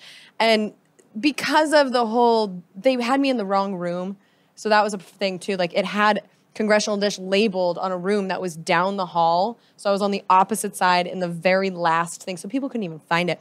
So it was mainly my audience. And someone who listens and supports the show, Damien, who's a friend of mine, he was just like, why are you so worried about this? You back up everything you say. So to have someone call me out on it to my face, and he's like, no, you're not crazy. I know, the topic feels crazy. I know. Two things are mutually exclusive. That's true, but I'm crazy in a different way. I at least back it up with the damn show notes. So, but yeah, it just felt so weird to be talking about this stuff with other people. It's one thing to just kind of say it into a microphone when I'm looking at the wall, but it's different when there's other people in the room. Yeah, the energy. Once I got my first laugh, it was better. And I got a little bit more loose. But yeah. So rip the Band-Aid off. That's done. Cool. And no easy feat. No, it wasn't. And adding the videos was harder than I thought it would be. Because with the audio editing, we've been collecting these clips for so long, but it's been audio only. So I had to go back and re-record them. Yeah, I mean, thank God I had the timestamp, so it wasn't that hard. But like getting the volume correct, and all, there was just a lot of techie bullshit that I didn't know what I was doing. And plus just organizing it was different because I've never had to do the show and put visuals in and change slides. I had to be like ambidextrous and do like my notes with one hand and the slides with the other. And I got used to it by the end, but there was more to it by a lot, but I enjoyed it, which I think is the key part. It was really fun once I had a lot of fun with the pictures. So yeah, it was good. Yeah, and that's the stuff no one notices but yourself. Yeah, they don't get to see me. They don't know how twitchy I was. Like maybe I just shake all the time. Yeah. Well, no, I mean like the pictures or the volume. Like people don't. Everyone's your own worst critic. Well, and I also had Daryl there. So Daryl Darnell is my audio editor. Pro Podcast Solutions, if you guys need a great editor. But he was there to help. And I never would have been able to do it without him because the lady before me went right up until 6 o'clock. So my thing was supposed to start at 6 and she stopped at like 6:05. And so we had like 2 seconds to set this up. And everything here is set up to do presentations, but not live podcasts. So the recording factor was very different. And then this was not set up for what I was trying to do at all. Like we needed really long cords for where they put everything. And we had some technical difficulties. And had he not been there, I don't think I could have pulled that off. Because I still don't know how he got the recording to work, which is a shame. I mean, I was hoping by the end of this to be able to know in my head, like this chord goes here and this is how we do it. But we had to do it so fast that I didn't actually learn anything. But we pulled it off, so whatever. But yes, if you like Congressional Dish, please go and rate it 5 stars on everywhere, and especially Apple Podcasts, because apparently it matters there. And then for those of you who are sending in checks to the P.O. Box, please change the address to the Florida address. No, I haven't moved here. Do you know about this? No. The new box? So because I move all the time, I don't want people to have to change it. So I have a service. It's called myrvmail.com. Oh, cool. Yeah, it's like made for like olds that live in their RVs. And so everyone will send their checks to Florida, and then I, on the back end, can have them then send them to me, or my sister Lauren is now doing all the thank yous. And so they're sending them to Lauren from Florida. But this way, if I move, like it doesn't affect anyone anymore. Because this is the 3rd P.O. box I've had to, like, that's ridiculous. That's so to make cool. everybody switch. It is cool, and it's not that expensive either. I mean, it's a cost to it, but I think the biggest cost is when I actually ship the mail. It can be like $15 every time, but whatever. It makes it easier for people to give me money. So like, okay, fine. But now I would like to thank the people who keep this podcast going, and we have some new subscribers. So first off, Patreon. The Resistance podcast is now contributing $15. I was on that podcast. I like them. Thanks, guys. We are also getting paper checks, $20 a month from Mary Lampier of Highland, Maryland. And she sent me a tweet to, the Congressional Dish account. Just got the monthly payment set up through my bank going to Florida. $20 a month is all I can afford right now, but it will go up soon. Thank you for your work. My hub's new favorite saying is, if you aren't paying for the product, you are the product. Love you. I love that. I love you too. Thank you, Mary. That's so great. We're also now getting $10 a month from someone who would like to remain anonymous, but this was a raise, and this is a very long note. Oh, it's Women's March related. Here we go. All right. Thank you for putting in words some of my reservations about the Women's March. Oh, I may still, that was what was crazy to me. The feedback about what I said with the Women's March, because when I said I wasn't a fan of it last year, it was like 4 months that was still haunting me. So I was expecting a lot of people to cancel their subscriptions, and that definitely happened. I took a financial hit, but there was way more support for what I said than I thought there would be. Way more. So I think a lot of other people are just kind of like, what is this march? Why are we doing it? Yeah, like I was saying earlier, what are the metrics? What makes it a good march? I think it's just numbers, but when you set the bar at 3 million for no reason on Inauguration Day, like... Well, we know it's not a protest.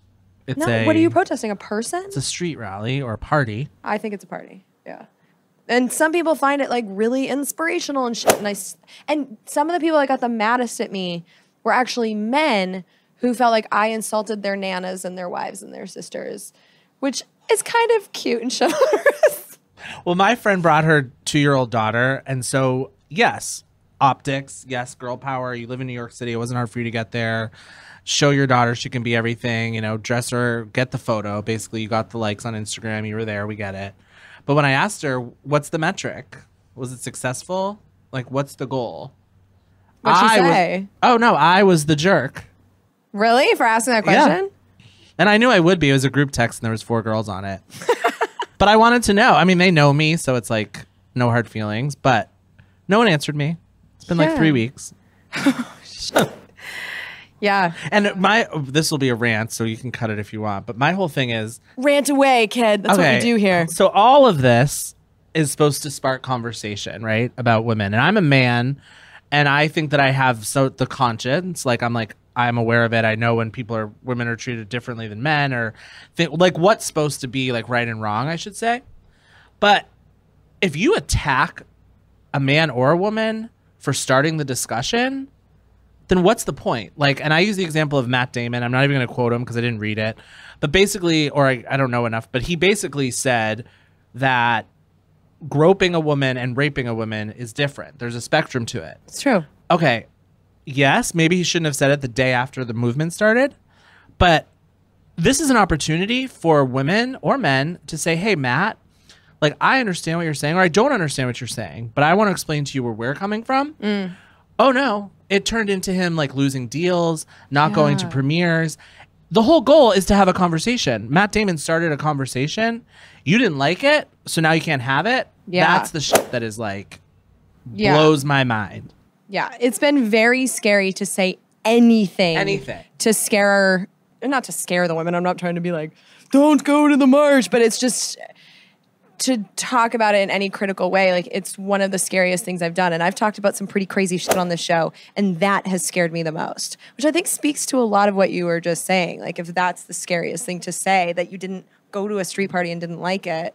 Yeah, I mean, you're raising a discussion, and then someone has part of a discussion is hearing people that don't agree with you or that don't know. And so that was a missed opportunity, because now Matt Damon will never speak again. And it sends the message to a lot of men, I can't even speak. Well, what I'm discovering, though, because like I said, I was afraid of this, from the feedback that I got, it actually renewed some of my hope, because I was in a pretty dark place that weekend, because I had just been reading the NDAA. So I was reading 750 pages of war authorizations while having C-SPAN on the background while they're shutting down the fucking government. I wake up the next day and there's a street party not related to either of those things. So I was just frustrated in general, and I was feeling really hopeless.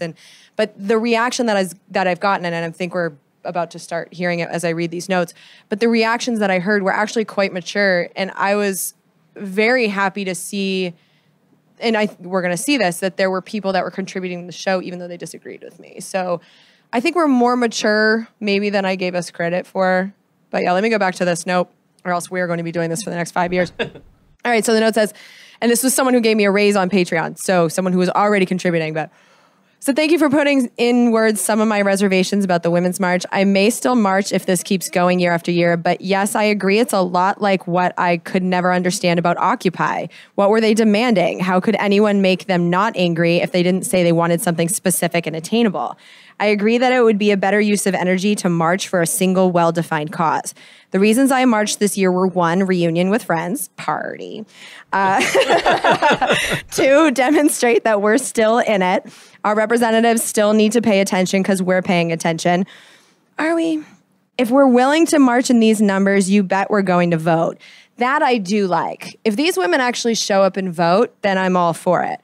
She said instead of marching, Seattle tried to get women to come to events on Sunday to learn how to be active in their communities. I didn't find out about that until after I had already committed to the march. I would have redirected my friends to that instead. Still, it was really powerful to see so many people come and keep coming to say we're here. I'm glad I was there to witness and hopefully amplify the missing Indigenous women's message. The main thing I'm investing in now is tuning into your podcast and many other political ones, looking for the moderate message, the missing center, the place where hard-won compromises make the government do what these people representing me are supposed to do. I really want to be a hands-off manager. It pisses me off that I can't be.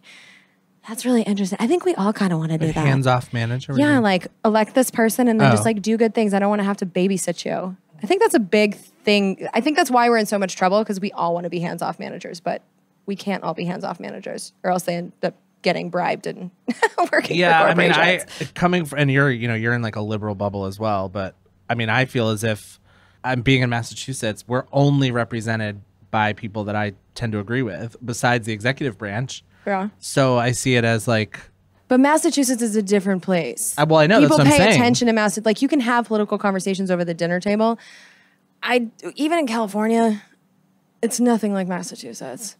It's really quite different. So you're coming from a special place. Yeah, we're not like I'm not against any of my elected representatives except for the executive branch. And for the last 8 years, I had no qualms with anyone that represented me. I mean, I had qualms, but not enough to not vote for who I had. Yeah. Yeah, maybe this will bring out more voters. That would be good. Okay. Thanks for helping me figure out what my job performance reviews should be. That is one of my goals. Another podcast for you to consider talking on, the Phileas Club. Do you guys realize that I don't have any control over what podcasts I get invited to? Like, if you guys want me on something, you need to contact them. I can't invite myself to their party. But back to the note, it says, it's an international conversation where people share what's happening in their countries and have civil discussions when they disagree. You might meet some more people who help sustain you mentally, not just financially. I think you'll reach a lot of people who I think should hear you too. The host's wife just had her first baby yesterday, so he might not respond so quickly if you reach out. I will not reach out. Margie might. Hey, Margie. Maybe Margie's my agent. And she listens to the show, so I'll just tell her this now. But Margie, maybe we reach out to them. But that sounds interesting. I just don't invite myself to other people's or have your anything. I don't see the notes, but have whoever is suggesting this mention you both in a tweet. Yeah, that's really helpful to make the connection. Yeah, that would be great. So if you have their email information, that would be wonderful, my anonymous friend. Oh, yeah, but back to anonymous. The note. Yeah, anonymous. I get it. Some people like to hear their names, some people don't. But I love to hear my name. I know you do, darling. But back to the note. Thank you again. I wish I had found you during Obama's presidency. Well, the episodes are still there. Please enjoy your vacation when you take it. I'm thinking I might really take a vacation next week. Oh, I thought you meant Puerto Rico. That too. Well, no, I'm going to do an episode about Puerto Rico. Put the mic near your face. Sorry. Yeah, when we go to Puerto Rico, I'm going to listen to hearings just to see what's going on. And I just think just from being there, we're going to know, like, are people living in tents, or is this a nice vacation that we took? So I'm going to do an episode there. But just next week, my cousin's coming to town. I'm running on fumes. Here in Florida? Yeah, Heidi's coming. Well, yeah, because we're switching to a 2-bedroom condo tomorrow. So you will probably be asleep, or maybe not. I don't know, by the time her and Ella get there. But then we're going on Monday to Universal, and then we're going to shop for her wedding dress. And I really just don't want to be congressing because I never see Heidi. So I might just take the week off, and I don't know what the next episode's going to be. I know that they funded the government again, or temporarily, yesterday morning, and they only funded war. That much I know. They raised the debt ceiling. But apparently it was a whole bunch of other shit attached. And I know I should read it for the next episode, but I'm tired. Rand Paul caved again. Always does. You know, honestly, another tangent, but like, hello, is the Tea Party dead? No, they're not. Actually, they're just not effective. Well, I mean, they all voted. The teabaggers voted to raise the debt ceiling. That's what I mean. No, they didn't. That's why they needed Democrats in the House to pass it. The teabaggers, like, they're pissed about the spending. And honestly, I am too. Like, instead of the Democrats being like, okay, we'll give you billions and billions of dollars more for war, but we want the same amount for domestic. Like, how about we cut the fucking war spending? Like, why is that not even an option on the table? Well, we're about to have a war parade. Oh, my God. we really are being governed by a giant child. It's amazing, really. I know. But if he's focusing on his stupid parade and his stupid wall, he's not starting World War III. So I'm kind of fine with like, okay, give him his toys. Like, just fine. Go eat McDonald's. You know, stop tweeting. But yeah, I don't know. Do you think the parade's actually going to happen? Would you go? No, I don't do parades. Actually, parades and funerals is the only reason to drink before noon, so. And yet, here we are. It was noon. Is it noon? It's 1. It's almost on 1. Okay, well, we made it. We're dignified. It is a Saturday, though, so it's not as bad. All right, so back to the note. This is going to be a long thank you segment. Just a thought. What do you think about training an apprentice? I can't do it until I retire in 20 years, but what about an internship for someone studying political science? Teaching increases your time investment, and there's the problem. But once you find a great intern that you trust, you get the freedom to lose your voice or take a vacation. I can't do that because they're interns. I'm going to lose them and then have to retrain them, and I don't have that kind of time. I just hire people at this Plus, point. we looked into interns and working remotely. What 18, 19-year-old is going to do? I mean, yes, they exist, but no. It's so hard to get. I want professionals. Yeah. You know, if I'm going to bring someone into this, I want them to like really care, you know, not do a resume builder. Probably a crazy thought, not a crazy thought. This is something we actually thought about for years. But I'm starting to rely on you, and I want you to have a backup and people around you who sustain you. Well, I have Ryan, so and Daryl and Margie and Jessica and Jess and Lauren and my dad, and like I'm Joe. good. And Joe and Joe. That's so true. If the internship sounds interesting, let me know. I'll do some research. Yeah, I appreciate the offer to help, but I'm not going to do that. I have my staff. We're good. But thank you very much. I appreciate your support. We also got a raise from my friend Ramesh. We had been going back and forth on email, and so he gave me a raise from $1,234 a month to $15 a month. So thanks, Ramesh. I appreciate your support and your friendship. I am also now getting $10 a month from Shelly Strassner. She gave me help. Shelly Strassner from Texas, Dallas. And she said, "Hi, Jen. I've been listening to your podcast since I found you through your Plaid for Women guest spot last year and wanted to say thank you for all that you do. I cannot overstate how much I appreciate your approach to researching what the golf swing is happening in Washington, D.C., your pursuit of the truth and fact-checking everything, including yourself, seeking out viewpoints different from your own, and your nonpartisan, reason-based approach to analyzing the history and practical effects of the bills that are becoming law in our country. I've recommended your show to all of my friends, especially those who seem incapable of having a rational political discussion, as you are a shining example of how political discourse can be both passionate and nuanced. I found so much value in your podcast and your commitment to ad-free free speech that I'm including you in my New Year's resolution to support more podcasters financially. I've scheduled a payment for $10 a month via check going to Congressional Dish starting today. Kudos to you and your team on the amazing job you do, and best wishes in your continued success." Thank you, Shelly. I love it. We also are now getting $5 an episode from Landon Mashin, and Landon is the guy who tried to contribute on that Canadian e-transfer thing, and it didn't work. So, yeah. Canadians, but this Canadian found a way. So thank you, Landon. We're also now getting $5 an episode from both Thomas Candris and Alex Thorne. So thank you, Thomas and Alex. And we're getting $5 a month from Nicole Novak of Seattle, Washington, who sent in a note. She said, "Hi, I'm sending you the first of a $5 a month subscription to your podcast. Although I'm an avid listener of over 20 podcasts, I've never been compelled to donate to any of them until I started listening to yours. And this donation is about a year overdue. I discovered your podcast the day after last year's presidential election, and I have been looking forward to each episode ever since. I found out about it on Facebook as I was reading through everyone's reactions the day after the election. A woman I used to work with had posted that if we didn't like the outcome of the election, we needed to pay attention to what's going on in Congress, and she mentioned your podcast by name. And I love that, because that is how podcasts are spread. Organic. Like Whole Foods. Full of dead bugs. Although not organic. Like, their stuff is not... No, meaning you didn't pay to capture... Oh, I know. Yeah, I just switched to Whole Foods in my head now that I said that, but I was just there, and some of their stuff has some gnarly preservatives in it. You have to look at the labels. Like, you can't just trust that they're cool. I've been to Whole Foods once. It was with you in California when we bought those flavorless rotisserie chickens. I've never been since. They're not flavored. Okay, so I went yesterday because there's one. It's walking distance. It's like 15 minutes.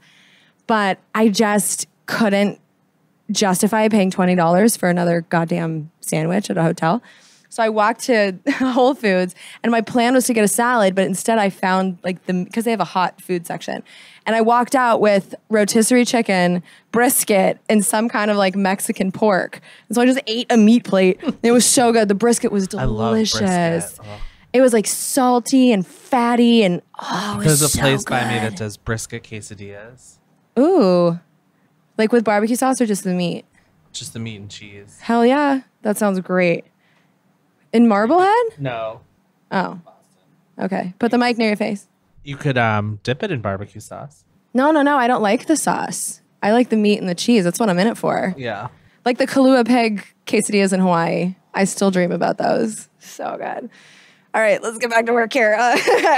Where were we? She says, I immediately downloaded it and haven't looked back. I'm a 40-something working mom that lives in a very blue city, Seattle, and my liberal bubble was burst when Trump was elected. Ever since that day, I've been trying to seek out voices and perspectives that are not my own and try to bridge the perceived divide in this country. Like you've said before in your podcast, we have more in common than we think we do. I don't always agree with your opinions, for example, your views on last year's Women's March, but I respect your points of view because they are thoughtful and well-researched, and they make me think more deeply about why I hold certain beliefs. I appreciate that you've done so much work researching subjects like net neutrality, Puerto Rico's fiscal crisis, the cabinet confirmation hearings, and veterans' health care that I don't see covered in this amount of depth by other media outlets. I also enjoyed your interview with Jessica Morris. To be honest, even before I listened to it, I was a little annoyed that you were providing a platform for a friend who was running for Congress. But my mind was completely changed after listening to the episode. Perhaps it was because I would totally stump for Jessica if I lived in her district, but it was so interesting hearing from someone who's not an old white male career politician about what it's like to run for public office, the fundraising process, the misogyny, being an incumbent, etc. Thank you for ending the year on an uplifting note. And thank you for all of your hard work doing this podcast. Keep up the good work, Nicole. I like Nicole. Thank you, Nicole. We are also now getting $2 an episode from Lisa Gorski. Thank you, Lisa. We're getting $2 an episode from Rafael Martinez. Thank you, Rafael. And then we also got another raise. This is a paper check raise from an anonymous friend.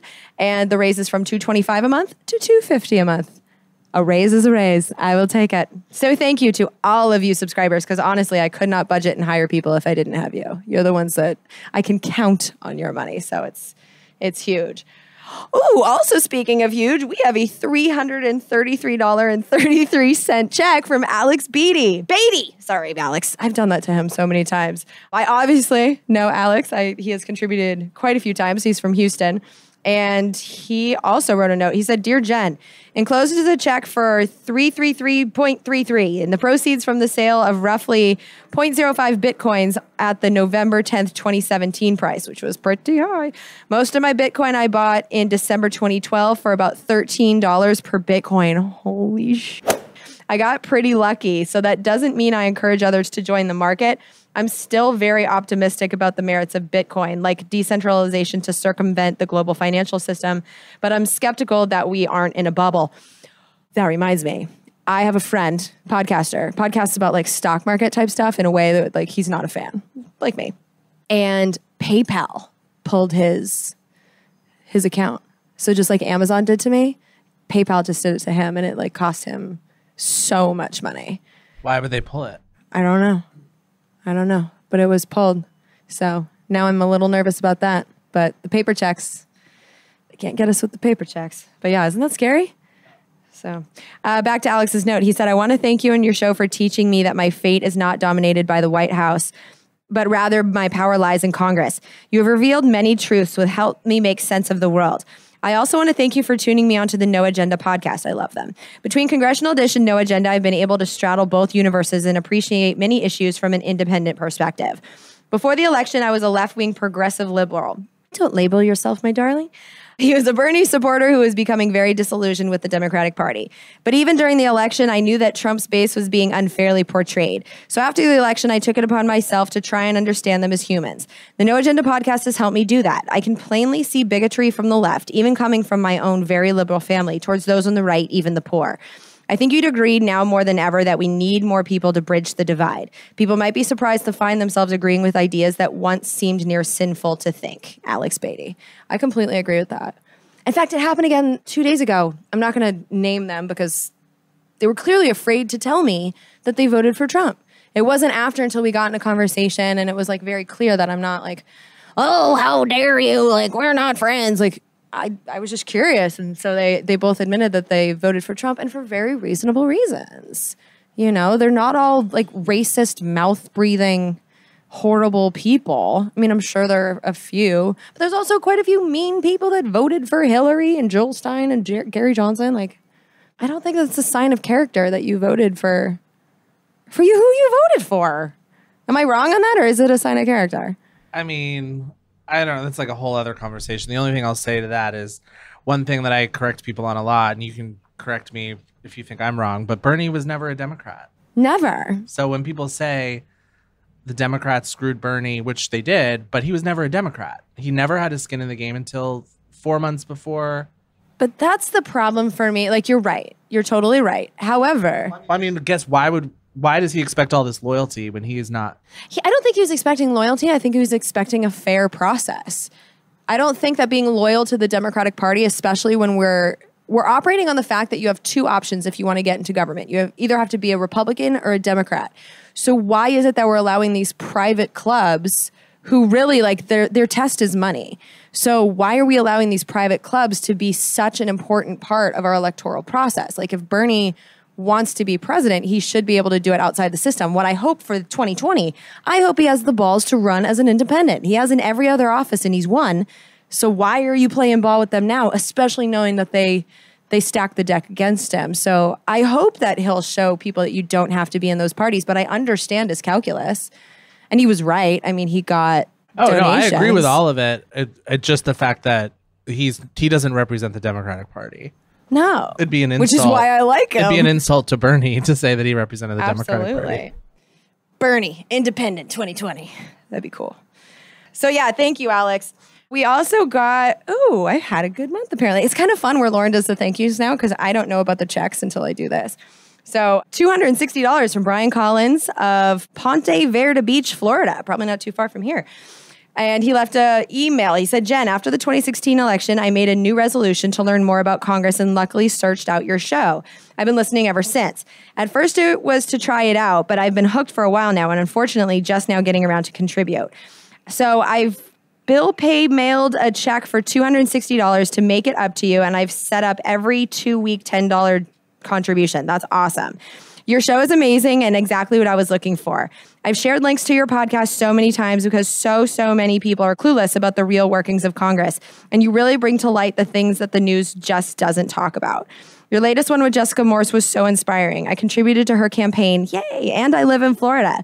Keep up the C-SPAN watching so that I don't have to. I will. Brian Collins. Thank you, Brian. Holy crap. Another $200 check from Justin Daniel, San Diego, California. This is unexpected. I thought people were going to be so mad at me and I was going to take a huge hit. This is great. Dear Jen, thank you for holding the Dems to truth in their rhetoric and actions on net neutrality issues and complicity in accepting corporate bribery, lobbying for quid pro quo. Quid pro quo. Thank you. Politics. Well, it's very easy to demonize the Repubs for pernicious legislation and tactics. You point out the rot is ubiquitous in our current Congress and administration. You're awesome as always, Justin. Thank you, Justin. We also got a $200 PayPal contribution from Ryan Garvey. And Ryan says, hi, Jen. I have consistently enjoyed your podcast over the last few years of listening. We arrive at the same or similar conclusions on most bills, but sometimes you challenge me to think differently about specific topics. For example, net neutrality, episode 163. Quote, the FCC shouldn't be able to write the rules regarding the internet, unquote, to paraphrase. Which I guess is not really a quote, but we'll go with that. Which is why I'm making this donation to you now. I love changing my mind about an idea because it says I hopefully learned something new about the world. So thank you for challenging my viewpoints and teaching me something new, and for giving me someone that I actually agree with for the remaining 80% of the time. I plan to run for a seat in the House in 2024 or 2026 from Colorado's 7th Congressional District. Oh, there's a lizard. Oh, he's cute. Are you still afraid of lizards? No, I like lizards. Oh, okay. I'm running out of the room now. Oh, really? Yeah. I should probably close that door. Put the microphone by your face. Yeah. Okay. Got distracted by a lizard. Let's get back to the note. He's planning to run for a seat in the House in Colorado's 7th in 2024 or 2026. And he would welcome my assistance if I'm voted into office. Unless you beat me to Congress before then. That's probably not happening. I think I'm a little, I'll probably put my name on some ballots, but I'm not going to win because I'm not collecting money. I don't know. If I get up there, it'll probably be as someone's staffer, right? Or like, fuck it. I mean, who knows? Yeah. I think I'm pretty happy with what I'm doing. But yeah, Ryan, run for Congress. That'd be cool. He says, good luck on the podcast and in life. You too, at least on the life part, because I don't think you have a podcast. But good luck to you, Ryan. Thank you for helping with the podcast. We also got a $160 PayPal contribution from Henry Barta, and he said, congratulations on episode 160. Thanks. Well, thank you, Henry. Stephen McMahon. We got a $115 check from Stephen McMahon of Haver, Montana. He's told me so many times how to pronounce that, and I think I just messed it up again. Haver. Is it Haver or Havre? It's Havre. Aren't you part Montanian now? Yeah, I'm from Butte, Montana. That one's, which also is tough to pronounce because people call it Butte and it's Butte. But no, I don't know. It's less of like a Montana thing and more of a I don't know how to pronounce words thing. But back to Steven, he wrote a note. He said, Jen, hope the new year is good to you. Do you think the shitheads in Congress don't want to pass a budget like they are supposed to? I've been thinking about it and wonder why they like it the way it is. Keep up the great work. Congressional Dish 164 was fun. And he says, P.S. above zero. Whoopee. Oh, yeah, he's cold. We talk about the weather all the time. Why don't we have the government funded? I think it's because the House of Representatives, they did pass all 12 bills, but they had them stuffed with so many unacceptable dingleberries that they knew that they were non-starters. And so I honestly don't know if we're going to get this government properly funded. I mean, it's already going until the next time that they're even going to try is March 23rd. That's halfway through the fiscal year. And it's an election year. So are they really going to set it up that they do this again September 30th? So if they solve this, I wouldn't be surprised if it's like a 1.5 year appropriation just to get them through the election. But yeah, I think it's just there's too many dingleberries and they need Democratic votes in the Senate. That's why the government isn't funded. It's a dingleberry thing, as always. But yeah, thank you, Stephen. Great to hear from you. We also got a $50 check from Brian Watson of Raleigh, North Carolina. Thank you very much. We got an anonymous $50 too. Thank you to my anonymous friend. We also got $40. This is a check from Tracy Hunt, and this is a bonus because she is a subscriber. She's from Goleta, California. So thank you very much, Tracy. We also got a $30 check from David Breitman of Aptos, California, and he's in the memo. It says, Christmas Tingleberries, thank you. Listen to 2, love the work, will pay per episode, and that would be very much appreciated.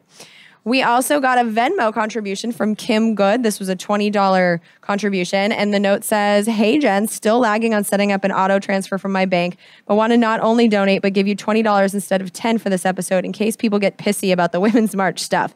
I will say I do disagree with you almost completely, but that has nothing to do with the value your podcast provides. My experience this year in San Jose was very different from yours. DACA and the Dreamers, as well as immigration reform, was mentioned by almost every speaker in hundreds of signs, and there was a huge focus on becoming more active in running for office.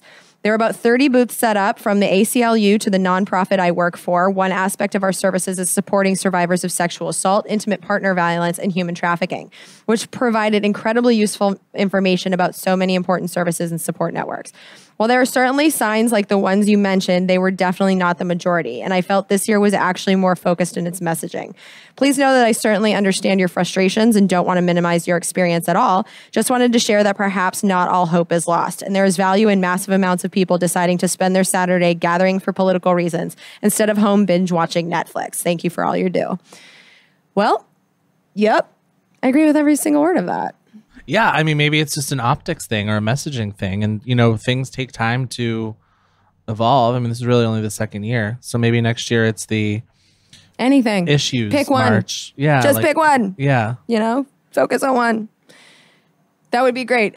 But I mean, it's nice to hear it. But even in this note, which I agree with completely, it sounds like there was every topic in the sun or under the sun represented there, which I do agree that it is better than binging Netflix to get together and like do something political, but I would like for it to be effective. I guess that's more my beef. To have that many people, I just want it to be effective and not make the marches that we attempt for specific things seem tiny in comparison.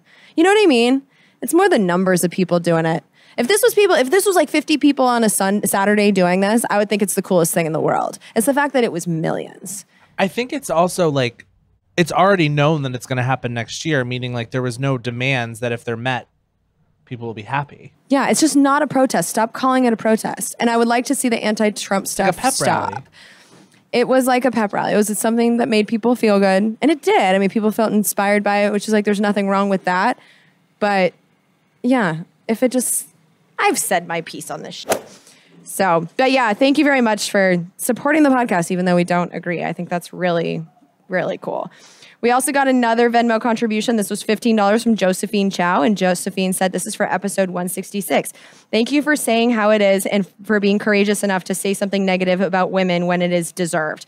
I do not agree with everything that you say, but that rant was very much appreciated. This is enough for the value that I'm getting from your podcast, but I will donate whenever I can. Thank you, Josephine. See what I mean? Like, yeah, it was. This was different from last year. We also got a $15 check from Daniel Scott, and so this says that it's a $10 subscription plus a $5 bonus, and from one of my favorite cities in the world, Savannah, Georgia. And so thank you very much, Daniel.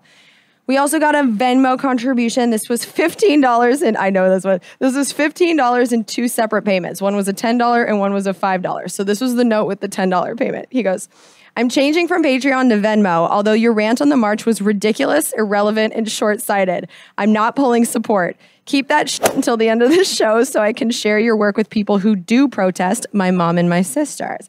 Why run off potential subscribers by dropping turds in an otherwise delicious stew? Are we cool? That one made me laugh pretty hard.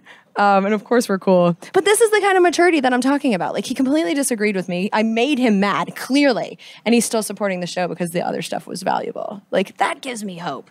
And then he sent in a second payment. This was a $5 payment. And he goes, I dropped my support for Slate, and so I'm throwing you a couple extra bucks, even though you pissed me off with the rant. Basically, I rewarded you for pissing me off. You got $10 from Patreon for the episode yesterday. Then I canceled that today, sent you another $10, and now I sent you another $5 for a total of $25 for pissing me off. Wow, I'm dumb. Well, I think he's like my favorite person. Yeah, so thank you for supporting this, even though you clearly disagree with me. But isn't that kind of fascinating that the person that seemed to get, he's not the person who got the most mad. I did have someone pull funding. She was pissed. But we went back and forth, and I think we've had a constructive dialogue. We'll just say that. So he's not the most angry, but he's one of them. And he's not going away and not pulling his funding because I said something that pissed him off. I mean, that gives me a lot of hope just for life, you know? But yeah, thank you, Chris. That was so funny. We also got an anonymous Bitcoin contribution for approximately $25.65. So thank you for that. We got $10 from Tracy Marcoux of Port St. Lucie, Florida. I think I said that correct. Lucy. Nope, fucked it up again. Look at me. My pronunciation is horrible. But yeah, thank you, Tracy. We got $10 in Venmo from Mickey Keck, and he said the last episode was great. Keep offending everyone. We need more independent thinking. I think I will do that. Thank you very much. We got $5 from Shelly Dixon of Alexandria, Washington. Thank you, Shelly. We got a $5 PayPal contribution from Wesley Mattingly, who said, thank you for speaking your mind, Jen. As a strong stalwart of the overarching spirit of the women's movement, I found your remarks refreshing and insightful. Cool. So thank you, Wesley. We got a $5 Zelle payment from Gregory Harrison, and he said, amazing shows. You make this libertarian want to get out there and vote? Hell yeah, please do. So thank you, Gregory. We got a $5 Venmo from Corey Mack, who says, thanks for what you do. You're welcome. We got $5 in PayPal from Rita Hip, and then we got $2.50 on Venmo from Charles Lex. So thank you all to who contributed. This is my favorite part of the show. I also want to thank, before we wrap this up, Daryl Darnell, who came to Podfest with me and was my tech guy. Like I said, I could not do this without him. We have been partnering with each other for, I think, 3 years now. He knows better than I do when it started, but he's been doing this for about 65 episodes. We went out to dinner the other night, had a great talk. I think our organization is going to be better on the back end, but I just really adore him, and he has a great company. It's called Pro Podcast Solutions. And his customer service has been amazing for years. So, Daryl, thank you so much for coming. And also, I'd like to thank Mike, who is the one that actually edits this show. He agreed beforehand because the slot they gave me was Friday night at 6, and we release on Sundays. And usually I give him more time that I like to have all the files to him on Thursday night if I can. So we knew it was going to be late, and I'm recording this on Saturday. We're releasing tomorrow, and I'm still talking. So I'm definitely sucking up his weekend. And he's cool with it. And I really appreciate that. So Mike, thank you so much. You do a beautiful job. I'd also like to thank Jessica Hershey, jessicahershey.com. She's the VA that does the show notes, does a great job. I like to thank Jessica and Margie of Interview Connections. They're my agents and my friends, and they introduced me to all the other podcasters. I'd like to thank Brian of Only Child Imaginations. He does all the artwork. And my bestest sister ever, Lauren, who is essentially my business manager. I'd also like to thank my dad and Joe for being my favorite people. And I'd like to thank Ryan DeLisle for coming down here to hang out with me. You are one of my favorite people of all time. Oh, well, let's go to the pool and celebrate there. And drink more No beer. Cannonballs. No, I don't want to go to the pool right now. It's full of children. Fair. But yeah, thank you so much for supporting Congressional Dish. And I'll be back in 2 weeks with some episode. But I'm going to take a vacation for a week. So we'll see. I think I'm going to save the government funding thing for the first episode of March. And then we'll do Puerto Rico for the second. So that's the plan. But yeah, thanks. Love y'all. Talk to you soon. Bye. We're surrounded now by liars coming at us through our TV screens. We don't have a domestic spying program. They're content to fight in black and white despite the many in-betweens.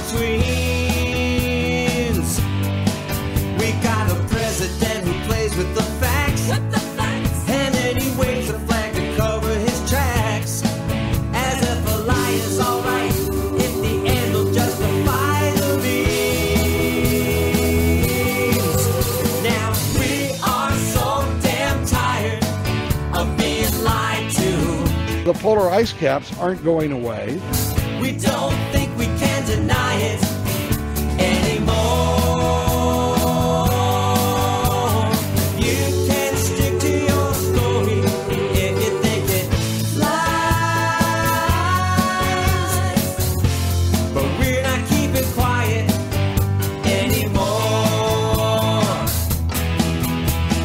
We are so damn tired of being lied to. Government jobs consume the profits of the private sector. We don't think we can deny it anymore. You can stick to your story if you think it flies. But we're not keeping quiet anymore. Now we're not keeping quiet. These bills represent common sense, bipartisan solutions.